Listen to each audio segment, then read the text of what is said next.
ആ ബഷീറേ, ഞാൻ പോത്തിനെ കഴിച്ച് അങ്ങോട്ട് കെട്ടുമ്പോഴത്തേക്ക് ഞാനിതാ എത്തി. ഇറങ്ങിയടോ. ആ ശരി. ടാ, ഉമ്മ ഇന്നലെ കുറെ കരിയാൻ പറയുകയും ചെയ്തിട്ട് പെരുന്നാളായിട്ട് നിങ്ങൾ ഇന്ന് അടുത്തോളൊന്ന് പോണം. എത്താന്ന് വെച്ചാൽ സ്വന്തം മക്കൾ ഇങ്ങനെ തെറ്റിപ്പിരിഞ്ഞ് നിൽക്കുന്ന കണ്ടിട്ട് 10-15 കൊല്ലോ ഗൾഫിൽ കിടന്ന് ചോര നീരാക്കി ഉണ്ടാക്കിയതാ ഞാൻ ആ വീടും പറഞ്ഞു. അതോ കണക്ക് പറഞ്ഞു വാങ്ങിയില്ലേ, അതിലൊരു പരാതിയില്ല. പക്ഷെങ്കിൽ അന്നോൻ എൻ്റെ ഉപ്പാൻ്റെ ഉമ്മാൻ്റെ മുന്നിൽ വെച്ച് പറഞ്ഞ ചില വാക്കുകൾ അതിനെങ്കിലും തീയായിട്ട് ഇപ്പവും കിടക്കുന്നുണ്ട്. ഓനിപ്പം വലിയ പൈസക്കാരനും പത്രക്കാരനല്ലായി.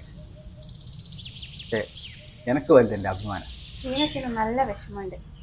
നിങ്ങൾ ഈ വാശീൻ്റെ പുറത്ത് ഇടങ്ങാറുന്ന ഞാൾ പെണ്ണുങ്ങളും കുട്ടികളും നിങ്ങൾക്കൊന്ന് പുറത്തു കൊടുത്തൂടെ അവനോട്? പുറത്തു കൊടുക്കുവാനോ? തെറ്റ് ചെയ്ത തിരുത്തുകളുടെ പ്രായം പക്വതല്ലോനായി. അങ്ങോട്ട് ചെന്ന് കാലം കൊടുക്കേ എന്നെ കൊണ്ടാവൂല. ഓൻ എൻ്റെ അനിയനല്ലേ.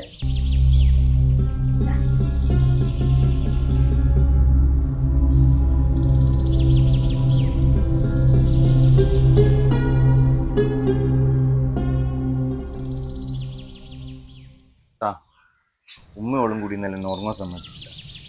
ഒരേ നിർബന്ധം പെരുന്നാളുമായിട്ട് വന്ന് നിങ്ങളെ കണ്ട് ചെയ്ത തെറ്റെല്ലാം പൊരുത്തപ്പെടിക്കണം.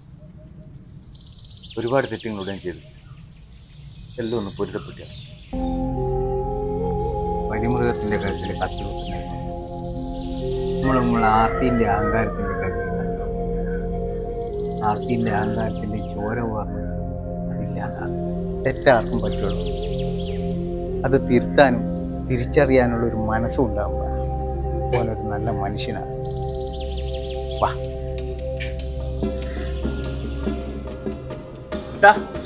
ഭക്ഷണമുള്ള വീട്ടിലുണ്ടാക്കുന്നത്. നിങ്ങൾ കുട്ടികളെയും കുട്ടി അങ്ങോട്ട് പോയിക്കോ. ഇപ്പൊ ഇരുന്നാള് നമുക്ക് ഒന്നിച്ചിരുന്ന് കഴിക്കണം. ഇതും പറഞ്ഞു